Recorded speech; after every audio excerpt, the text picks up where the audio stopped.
महापुरुषों ने बताया कि हमारा धर्म क्या है, भगवान क्या है, कौन है, कहाँ रहता है और हम कौन हैं। हमें अपने को ही नहीं पता है कि हम कौन हैं। हम पूछें किसी से कौन है भैया, कोई कहता है हम हिंदू हैं, कोई कहता है मुस्लिम हैं, इस्लाम धर्म से हैं, कोई कहता है हम ईसाई हैं, कोई कहता है हम सिख हैं, कोई कहता है बौद्ध हैं। इसी में उलझे हुए हैं, इसमें सब फंसे हुए हैं, इसी में हम भटके हुए हैं, हम खो गए हैं इसी में। कोई कहता है हम यादव हैं, कोई कहता है हम विश्वकर्मा हैं, कोई कहता है हम कुशवाहा हैं, कोई कहता है हम पटेल जी हैं। सब इसी में भटके हुए हैं, इसी में हम खो गए। मैं खो गया, मैं क्या चीज हूँ, मैं जो हूँ इसी में खो गए। अपने आप को ही नहीं ढूंढ पा रहे, अपने आप को ही नहीं जान पा रहे। हम कौन है भाई, इसी में, जात में, धर्म में, मजहब में, इसी में हम भटके हुए, इसी में भूले हुए हैं। अपने आप को, अपने को खोज नहीं पा रहे हैं, अपने को नहीं जान पा रहे हैं। हम क्या हैं? क्या ये शरीर हमारा है? इसमें हाथ हैं, पैर हैं, सिर है, नाक है, कान है। हम क्या हैं? सिर है कि हाथ हैं कि हम पैर हैं? इन सब से अलग हैं हम, एक चेतन सत्ता है हम। तो हम क्या हुए?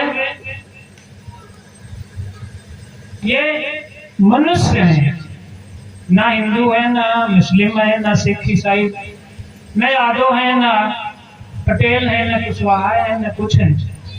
हम कौन है? मनुष्य। हम इस पद पर आए कि हम मनुष्य हैं, मानव, इंसान। और हमारा धर्म क्या है? हिंदू मुस्लिम ये धर्म नहीं, सभी का धर्म है। सारे मानव दुनिया के एक हैं और सबका एक धर्म है, मानवता, इंसानियत। और कोई धर्म नहीं है। इंसानियत धर्म क्या होता है? मानवता धर्म है क्या? अब सुन लिए, तो हमने सुन लिया कि हमारा धर्म मानवता है, इंसानियत है, मनुष्यता। लेकिन ये है क्या चीज? हमारे अंदर इंसानियत होनी चाहिए, मानवता होनी चाहिए, एक दूसरे से प्रेम होना चाहिए, एक दूसरे का सहयोग करना चाहिए। हमें अपने घर में बच्चों से प्यार करना चाहिए, बुजुर्गों का सम्मान करना चाहिए, उनका पूजा करनी चाहिए। अभी महापुरुष जी ने बताया ये सारे देवियां हैं, ये सारे देवता हैं। तो हमारे माता पिता सबसे बड़े हमारे भगवान हैं, इनकी पूजा करना चाहिए, इनको माला चढ़ाना चाहिए, इनको लड्डू, रसगुल्ला, भोजन, पानी जो कुछ हो हमारे पास इनको चढ़ाना चाहिए, इनको खिलाना चाहिए। इनकी सेवा करेंगे तब हमको आशीर्वाद मिलेगा। ये खाएंगे और इनकी आत्मा तृप्त होगी तो हमको आशीर्वाद देंगे। ये भगवान है। हमारे परिवार के लोग सभी देवी देवता हैं, इनकी सम्मान करिए, इनका प्यार करिए, मिल के रहिए।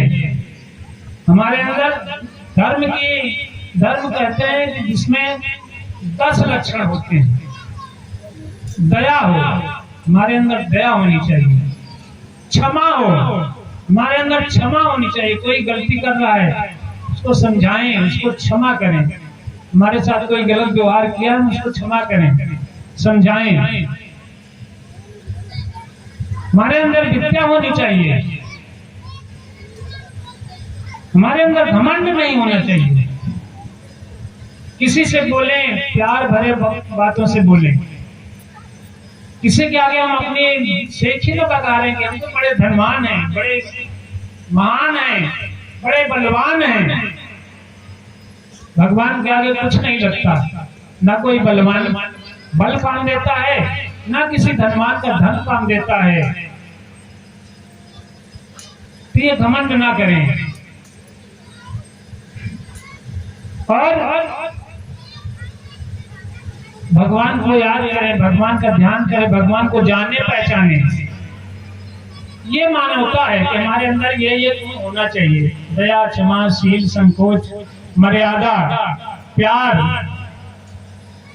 मधुर वाणी, ये मानवता है, ये मानव धर्म है, ये हमारा धर्म है। मानव होने के नाते, मनुष्य होने के नाते यही हमारा धर्म है। अब केवल जितने यहाँ बैठे हैं इन्हीं का नहीं, सारे संसार का, सभी मनुष्यों के एक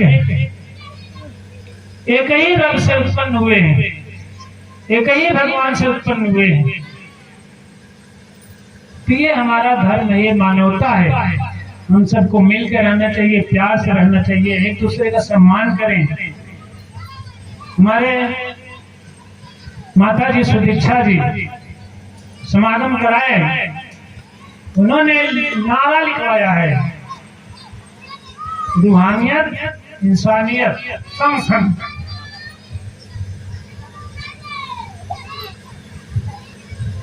तो अभी दास ने जो बताया, मानवता धर्म, यही इंसानियत है। इंसानियत ये है हमारा मानवता धर्म। इंसानियत उर्दू शब्द है, हिंदी में मानवता, ये इंसानियत है। अभी जो दास ने संक्षेप में बताया, हालांकि इसकी व्याख्या बहुत बड़ी है, महापुरुषों ने तमाम तरह से किया। और रूहानियत क्या है? रूहानियत अपने आप को जानना। अभी तो हम तमाम धर्मों को, तमाम जातियों को, तमाम फिरका परस्ती से निकल के मानव बने, कि मानवता धर्म अपनाएंगे, मानव बने। अब मानव में भी इसको इंसानियत कहिए या मानवता कहिए या ये कहिए, ये लौकिक दृष्टि, हम मनुष्य। अब पारलौकिक में जाइए, हम वास्तव में हैं क्या? न हाथ है, न पैर है, ये सब हमारे हैं। सिर हमारा है, ये हाथ हमारा है, तो हम कौन है? कौन कह रहा है कि ये हमारा हाथ है, ये हमारा सिर है, ये हमारी आंख है? कौन कह रहा है? उसको जानिए, वही हम हैं। एक विशुद्ध आत्मा, शुद्ध आत्मा, पवित्र आत्मा, जिसमें कोई भेदभाव नहीं है, कोई घमंड नहीं है, कोई विकार नहीं है, छल कपट नहीं है और माया से निर्लेप है। यह हमारा स्वरूप है, यही हम हैं। हमारे सदगुरु, हमारे बाबा जी इसी को दिखाते हैं, इसी को जनाते हैं। और यह जो हम हैं, ये परमपिता परमेश्वर निराकार से अलग नहीं, यही सब रूपों में बन गया है। यही निराकार परम परमेश्वर सब रूपों में बन गया है। यही हमारा स्वरूप है। सोई जाने जय देव जनाई, जानत तुम्हें हो जाए। जिसको आप दिखा दें, आप माने भगवान सदगुरु, जिसको ये बता दें ये रहस्य, वही जान पाता है। और जब जान जाता है तो वो अलग नहीं रह पाता, एक ही हो जाता है।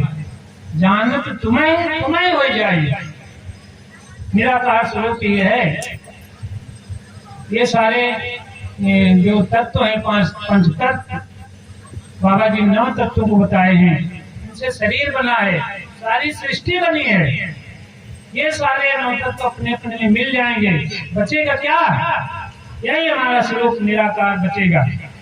ये हमारा स्वरूप है, ये है रूहानियत,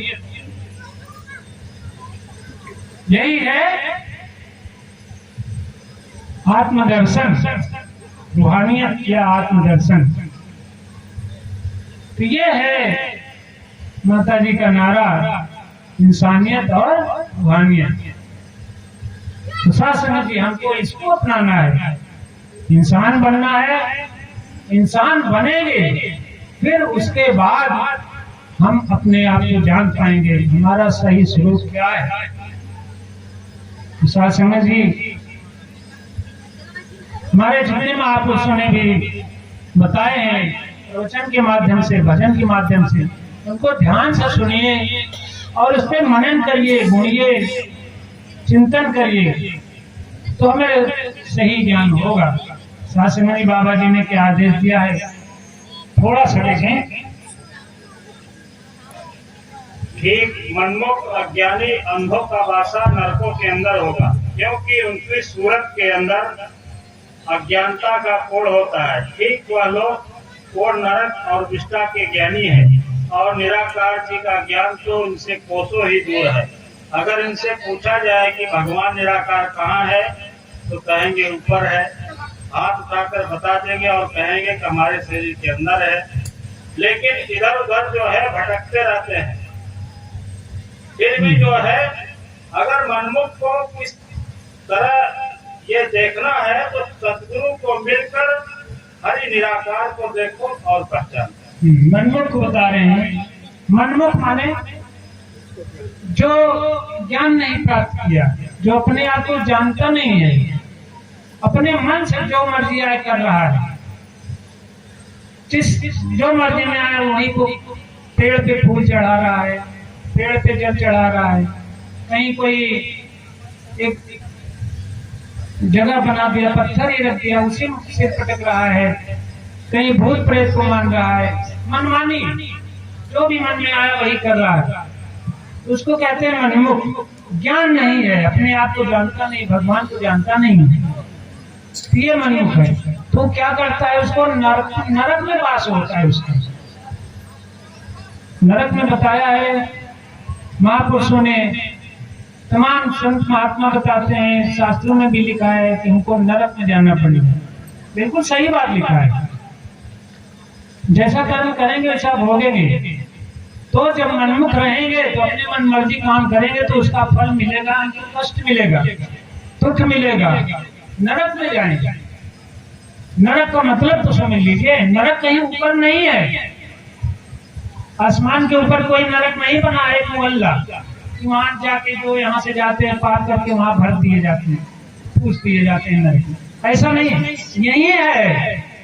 अगर हम कर्म सही करेंगे तो सुख पाएंगे, गलत कर्म करेंगे, मनमानी करेंगे तो दुख पाएंगे, वही नरक है।